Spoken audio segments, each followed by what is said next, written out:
প্রতিবেশী দেশ ভারতের সাবেক কূটনৈতিক বিরোধী দল কংগ্রেস নেতা ও সংসদ সদস্য শশী থারুর বাংলাদেশের চলমান পরিস্থিতি নিয়ে বেশ খোলামেলাভাবেই মুখ ঘুরিয়েছেন তিনি।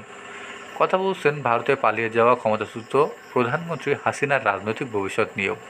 ভারতের ইকোনমিক্স টাইমসকে দেওয়া সাক্ষাৎকারে কেরালা রাজ্যের সংসদ সদস্য শশী থারুর শেখ হাসিনা এবং বাংলাদেশের বর্তমান রাজনৈতিক পরিস্থিতি নিয়ে কথা বলতে গিয়ে বলেন, এটা যে খুবই স্পষ্টভাবেই বলা যেতে পারে শেখ হাসিনা যুগের সমাপ্তি হয়েছে, তাতে কোনো সন্দেহ নেই।